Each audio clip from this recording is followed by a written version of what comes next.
Hey everyone, and welcome back to another one of our Arizona real estate market reviews. We are here starting off the month of July. So what we're going to be doing is looking at all of the Arizona real estate numbers, looking back at what happened in June of 2026 here in the Arizona real estate market. And then we'll kind of be looking, what do we think is going to be happening over the next several months? What's trending forward? Those kind of things. So if you are here to take a deep dive into the Arizona real estate numbers, then you are in the right place. Welcome to our video, and let's jump on in.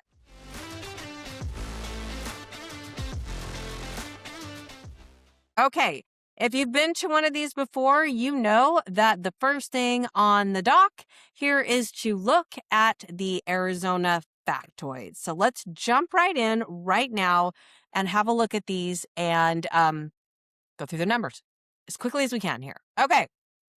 Arizona real estate numbers for June going into July. Supply, our number went up just a little bit. This is totally normal seasonality. We went from 3.5 months over to 3.9 months. So yes, we are just about in that buyer's market. We are almost officially, when we hit that 4, we are officially there. But I will tell you, there are some other numbers that say we are in a soft buyer's market already. So just reiterating what you already knew. Our inventory number went down from 119 days worth of inventory to 117 days worth of inventory. So again, kind of two ways to look at the same numbers, but that's what we've got going on there. Our active days on market went up just a couple of days from 96 days on market to 98 days on market. Totally seasonally normal, not anything to be crazy about.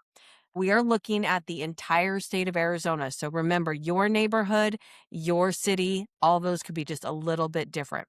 Now, our close days on market for the month of June, we went from 82 days in May to 84 days in June. That number went up, obviously, just by a couple days as well. Now, switching over to the other side, our active price per square foot went down from where it was sitting as we came out of May. So in June, we saw that active price per square foot number settle at $348.71 a square foot.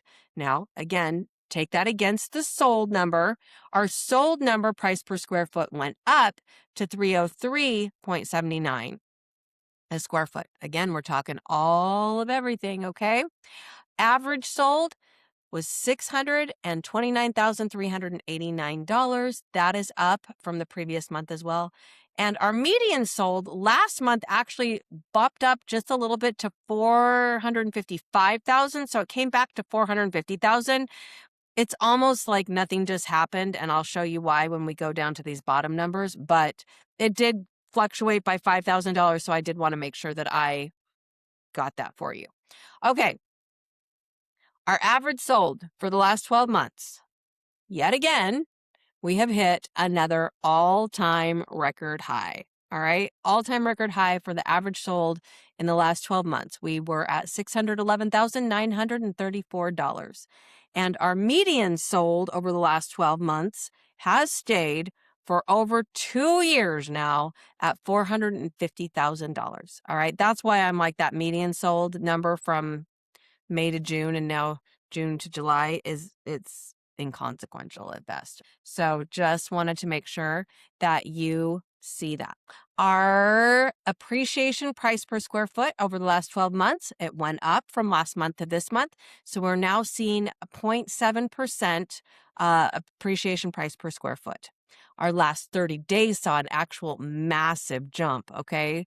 We went all the way up to 3.9% in the last 30 days. That is a pretty big jump over the last 30 days. So that is our factoids. And let's stop sharing and talk a little bit about what that actually means to you, okay? So as always, you guys know I've got my old lady eyes, and some of my old lady glasses need some thoughts. All right. We are currently living through a recovery market. It is solid. It is stable. It is safe. It is all those words that are boring, which I love. I'm not going to lie. I love those boring words in our real estate market. But what we are currently seeing overall in the market, and we have been seeing it for the last little while, is that we are cooling off. Cooling doesn't mean we're dropping. It means we're experiencing our seasonality, okay? We just came out of our nice big spring market where we sold the houses and that's when the most stuff was happening. And so we see this jump up. Everybody wants to try and buy their new house right as the kids are getting out of school, all of that kind of thing. So it's not concerning that we're cooling at all. This is what's going to happen. It's going to continue to cool down. Then we will see it dip down and then we'll start to build again towards our November, December next little bump in the market.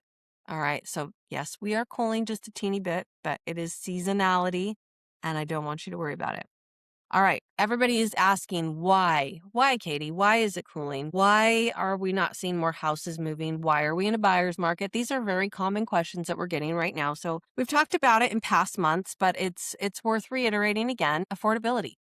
Affordability is our biggest challenge here in the Arizona real estate market right now. It is those housing prices are not coming down. The sellers have hit their limit. They just won't sell if it's going to come down lower than that. And the buyers just can't buy any higher because of interest rates, because of affordability and pricing, because of what they're making in their jobs. Like there's a bunch of different things, but we've come up against our ceilings. We've hit where we're going to hit, I think. All right. And so because of that, we have enough homeowners in Arizona that don't have to sell. So they're going to keep the inventory where it is. And the buyers who need to buy just have to understand that these are the interest rates and this is the market that you're buying in. Now, the great thing is if the market changes, specifically the interest rates, you can always refinance. That is a great thing. The other amazing thing that we are seeing a lot of right now, because the prices are coming down, but what you're not seeing is what's happening underneath that number. All right. What's happening underneath that number is all about seller concessions, negotiating fixes on the houses. There's just so many like different incentives. And then if you go to the new builds, like the builders are really doing things. Let us throw in the washer, dryer, refrigerator. Let us throw in the window coverings. Let us they're really trying to incentivize you in addition to great interest rates. So if you are buying right now, you're definitely wanting to ask for seller concessions to buy down your rate. You're definitely asking for repairs on a house. You're definitely asking for a home warranty. Like there are just things that you're definitely doing in the market that we're in right now. So you may not be able to get that price down, but you're going to get the value up. And that's why this actually is in a really safe, stable, good time to buy. Because if we look, depreciation is not in a negative number. We are still seeing positive appreciation here in Arizona. It's not huge appreciation. We are not on fire, but we are still moving in a positive direction, which means, buyers, that if you sit on that fence long enough, the prices will continue to go up, albeit not as quickly as they have in the past, but they are still going to continue to go up. If you look over decades of real estate statistics, you know that that is true. All right? If you are waiting for the perfect storm to hit, well, you missed it. You missed it already. And I hope that we don't have another one, because if we do have another one where we have a foreclosure crisis or we have housing numbers falling through the floor, guess what's probably happening in your employment? Guess what's probably happening in other parts of your financial world? And you're probably not going to take advantage of it then either. So safe, stable, get off the fence. All right. That's what I want to tell you guys here. Okay, let's talk about just a few other things here. I want to keep you forever. And if you are an investor client, yes, we will be running through some of the rental numbers at the very, very end of this as well. So hang on to your shorts, kids. We are still going. Okay, available listings. We started off July with 24,708 available listings. This is a slight dip, about 3% month over month, but not as high as last year's 2025. We saw 25,754. And that's not too far off from the high we had this year in April. And April was our highest month so far this year. It does snap our 15 consecutive months run of highs to start a month in the past. 10 plus years, but had to equal off somewhere, had to cool down somewhere, and there it is. All right. We are seeing our single family. That number I just gave you was everything. All right. Everything. Now, our single family residences, our single family homes, those actually declined by about 2% month over month. So that came in about 18,203. New builds on our MLS, and not all of them show up on our MLS, but new builds on the MLS actually rose to about 24, so about 13% month over month. So the new builds are starting to take advantage of using the MLS to get their properties listed and out there. Let's talk about this. Let's see. Just listed. How many houses came on in June? June delivered us 8,269 new properties. So that's down 8% month over month, but it is the most in a June since 2022. All right. So seasonality, again, I'm just going to keep saying that so that nobody says the sky is falling. The sky is not falling. Okay. So how many do we have going into July that are under contract? July blasts in with 7,691 properties under contract. That is a decline of 12% from June, but again, seasonality. But what matters is that we're actually up 5% from last year. So that's good. This shows that we continue to be on an improved pace from 2023 all the way through 2025, even if we are the third lowest opening July since 2014. We're still doing all right. We are safe. We are solid. We are boring. All right, closed sales. June actually closed in just about 7,241. This is less than the two previous years for June, but we're now tracking for about 76,940 closings in 2026, which will actually be an improvement over the past 3 years and more signs that we are in a recovery. Love that for us. So we do have some room to go back to our 85,000 home plus homes a year, which right now is the average since about 2001. So we're still kind of below the average, but we're trending up. We're doing good. All right, let's look at what's happening specifically in our East Valley cities, because you guys know that those are the ones that I focus the most heavily on. So in our East Valley cities, we're talking about Ahwatukee, we're talking about Chandler Heights, Gilbert, Mesa, Tempe, Santan Valley, Queen Creek, those cities, and a few others, okay? Right now, our inventory properties that are listed from $0 to $250, 250,000, you are actually seeing 5.95 months worth of supply. So guess what that means for you guys? You are in a solid buyer's market. All right. So if you're looking at those, you're in a buyer's market. And I'm going to tell you why. Those are usually either modular home, mobile homes. They are your massive fixer-uppers. So yeah, those guys are in a buyer's market. Now, in the real bread and butter properties that we like to look at a lot, so anything from 250,000 up to 500,000, we're looking at anywhere between 2.42 months to down to 2.38 months worth of inventory. And guess what that puts you in? That puts you in a balanced, leaning slightly towards the seller's market. Okay, take that into account. Make sure that your agent is looking at the city specifically. What is that city specifically doing? What is that zip code specifically doing? What's the neighborhood specifically doing? Guys, we are still seeing properties that go on the market on a Thursday, have multiple offers by a Friday, Saturday, and by Monday, they're under contract. We are still seeing that in certain cities, in certain neighborhoods. So don't just assume. Assuming is so bad, you guys, so bad. All right, if we jump up into the 500 to 600,000 in the East Valley, we're at 2.67 months of inventory.